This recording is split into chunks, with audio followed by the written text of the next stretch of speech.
मुख्यमंत्री नीतीश कुमार ने बीजेपी के साथ मिलकर नई सरकार तो बना ली, लेकिन इस सरकार में सब कुछ ठीक नहीं चल रहा है। मुख्यमंत्री नीतीश कुमार के 18 साल के कार्यकाल में कभी भी ऐसा नहीं हुआ कि नीतीश कुमार शपथ ले लें और उसके बाद 4 दिन बाद तक मंत्री परिषद का गठन नहीं हुआ है। अब तक मंत्रियों को विभाग नहीं दिया गया है।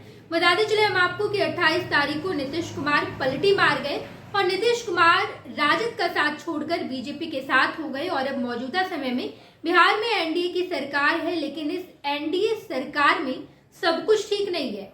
एनडीए सरकार वेंटिलेटर पर चल रही है और इसी मुद्दे पर बातचीत करने के लिए मेरे साथ आर्यन है।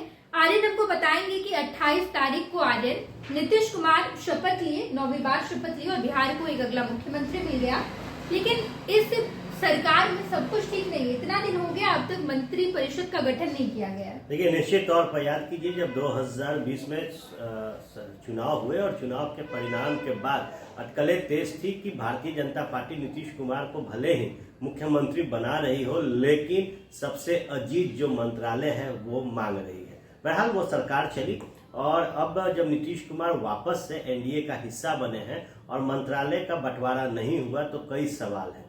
देखिए, नीतीश कुमार पहली दफे 18 वर्षों में ऐसा देखा जा रहा है कि सरकार बनने के 4 दिन बाद तक किसी भी व्यक्ति को अब तक मंत्रालय नहीं मिला। बात करें तो जिस दिन शपथ ग्रहण समारोह था उस दिन मुख्यमंत्री नीतीश कुमार के साथ 2 उप मुख्यमंत्री ने शपथ लिया, एक सम्राट चौधरी, दूसरे विजय कुमार सिन्हा। इसके इतर अगर बात की जाए तो विजय चौधरी हैं, विजय चौधरी लिया।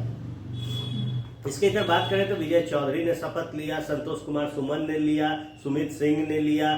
तो जो नीतीश कैबिनेट में थे उन्होंने तो शपथ लिया, जो नीतीश के करीबी है श्रवण कुमार उन्होंने शपथ लिया, लेकिन अब तक किसी को मंत्रालय नहीं मिला। और विश्वसनीय सूत्र की माने तो दोनों डिप्टी सीएम को विभाग की गाड़ी गई थी और ये विभाग थे पथ निर्माण विभाग और स्वास्थ्य विभाग, लेकिन दोनों ने इन गाड़ियों को लेने से मना कर दिया। कहा कि जब तक ऐलान नहीं हो जाता, बंटवारा नहीं होता, हम गाड़ी नहीं लेंगे। और हाल के दिनों में देखिए दोनों ही डिप्टी सीएम को जेड प्लस की जो सुरक्षा है वो मुहैया कराई गई है। तो निश्चित तौर पर सुरक्षा तो नीतीश सरकार की तरफ से मिल गई, लेकिन जो गाड़ी है जो डिप्टी सीएम को मिलना चाहिए था विभाग के तौर पर वो नहीं मिला। मुख्यमंत्री नीतीश कुमार की बात करें तो जैसे उन्होंने शपथ लिया अब तक सारे विभाग उन्हीं के पास है, वही बिहार को चला रहे हैं। और सीएम की गाड़ी की अगर बात की जाए तो उसके लिए अलग से जो व्यवस्था है वो की जाती है। तो निश्चित तौर पर जब तक सीटों का पेच फंसा हुआ है कि कौन सा मंत्रालय मिलेगा, ये सरकार आप कह सकती हैं कि वेंटिलेटर पे है। बिल्कुल आर्यन, मौजूदा समय में ये भी बात चल रही है कि बिहार की डेप्यूटी सीएम सम्राट चौधरी को गृह विभाग चाहिए, ट्रांसफर पोस्टिंग चाहिए और ये दोनों चीज नीतीश कुमार हमेशा से अपने पास रखे, चाहे वो एनडीए की सरकार हो, महागठबंधन की सरकार हो। और अगर अब सम्राट चौधरी इसकी मांग करते हैं तो लगता नहीं कि नीतीश कुमार इस मांगों को पूरा कर पाएंगे। देखिए, निश्चित तौर पर 2020 में जब सरकार बनी उसके बाद चर्चा यही थी कि मुख्यमंत्री नीतीश कुमार के पास जो विभाग है गृह मंत्रालय का वो बीजेपी चाह रही है। और एक बार फिर जब समझौता हुआ है तो निश्चित तौर पर भारतीय जनता पार्टी चाहेगी कि ठीक है हमने तो नीतीश कुमार को भाई सीएम बना दिया, लेकिन अब पावर जो है वो कहीं ना कहीं बीजेपी के हाथ में भी रहे।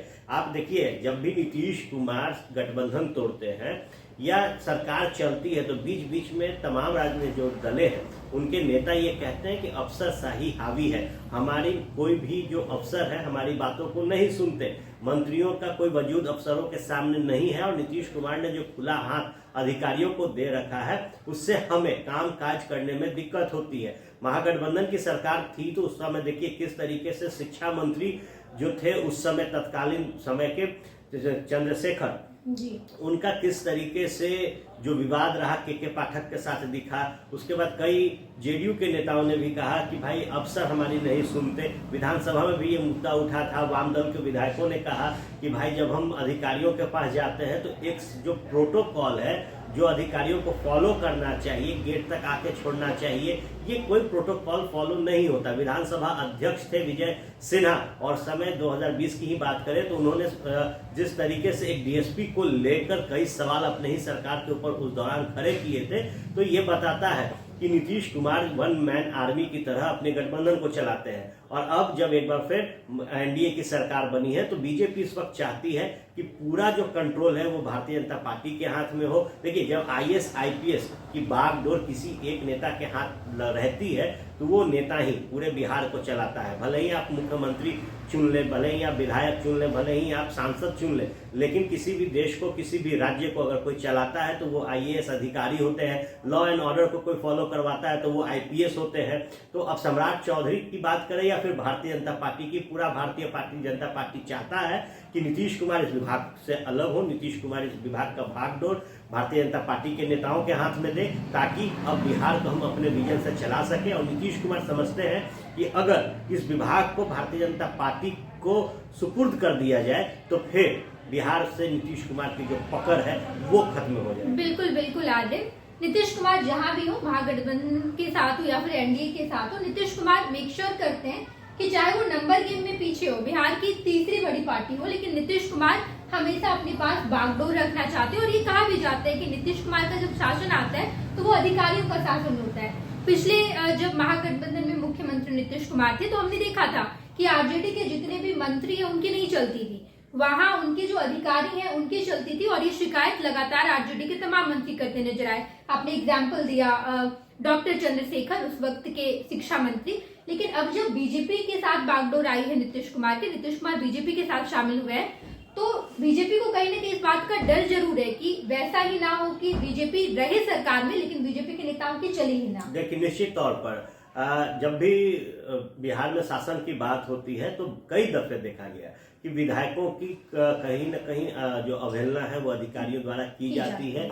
और ऐसे में भारतीय जनता पार्टी समझती है कि जिस वक्त में, जिस परिस्थिति में नीतीश कुमार के साथ अब हमारा गठबंधन हुआ है, ऐसे में अगर नीतीश कुमार को अब समझौता करने के लिए राजी न किया जाए तो फिर नीतीश कुमार पावर में रहेंगे। और नीतीश कुमार अगर पावर में रहते हैं तो कहा जा रहा है कि एक लाइफलाइन जो है वो नीतीश सरकार को फिर मिलेगी। और मौजूदा परिस्थिति में जब नीतीश कुमार कमजोर है और इसी तरीके से अगर शासन करते हैं तो देखिए, राजनीति है और राजनीति में कब समीकरण बदल जाए, राजनीति में कब जनता का मूड बदल जाए, कोई नहीं जानता। और बीजेपी समझती है कि यही सही वक्त है जब पूरे सियासी बागडोर को अपने हाथ में लिया जाए। फिलहाल अब जब 18 साल में ये पहली दफा देखा गया कि 4 दिन हो गए नई सरकार का गठन हुए और पूरा काम का सिर्फ वन मैन आर्मी शो के तहत नीतीश कुमार चला रहे हैं, तो निश्चित तौर पर कई सवाल है। देखिए, नीतीश कुमार ने 2015 में जब महागठबंधन के साथ सरकार बनाई और जिस दिन सरकार बनी उसके अगले दिन ही कई और मंत्रियों ने शपथ लिया। 2017 में वापस जब मुख्यमंत्री नीतीश कुमार महागठबंधन को छोड़कर एनडीए में आ गए और उस दौरान सुशील कुमार मोदी उनके साथ किचन कैबिनेट में थे, सुशील कुमार मोदी ने डिप्टी सीएम का ओथ लिया था, उस दौरान भी अगले दिन ही तमाम जो मंत्रियों थे उन्होंने शपथ लिया और विभाग का बंटवारा हो गया। 2020 में भी जब चुनाव हुआ तो आप देखिए, चुनाव के दिन ही तमाम मंत्रियों ने शपथ ग्रहण किया। और 2022 में जब मुख्यमंत्री नीतीश कुमार तेजस्वी यादव के साथ आए, उस दिन ही तेजस्वी यादव के नीतीश कुमार के समेत 31 मंत्रियों ने जो शपथ था वो लिया था। और अब जब नीतीश कुमार पूरे तरीके से कमजोर नजर आ रहे हैं, क्योंकि नीतीश कुमार जब महागठबंधन में गए 2022 में तो अपनी शर्तों पर गए थे। 2020 में जब सरकार बनी, नीतीश कुमार के चेहरे को भारतीय जनता पार्टी ने आगे रखा। भले ही नीतीश कुमार की पार्टी तीसरे नंबर की पार्टी बनी, लेकिन चेहरा नीतीश कुमार थे। उस दौरान भी नीतीश कुमार के हाथ में पूरी गेम थी, पूरा गेंद जो था नीतीश कुमार के हाथ में था, नीतीश कुमार ही खेल रहे थे। इसलिए उस दौरान जो गृह विभाग है उसको लेकर जोर भारतीय जनता पार्टी ने नहीं डाला। लेकिन अब जब समझौता वापस से हुआ है, नीतीश कुमार पूरी तरीके से कमजोर है, पार्टी टूटने के कगार पर नजर आ रही थी, ऐसे में भारतीय जनता पार्टी समझती है कि अगर अभी प्रेशर बनाकर इस मंत्रालय को खुद के पास न लिया गया तो फिर नीतीश कुमार एक बार फिर बिहार में मजबूत नजर जो है वो दिखेंगे। बिल्कुल आर्यन, इन तमाम जानकारी को हमारे दर्शकों तक देने के लिए बहुत बहुत धन्यवाद।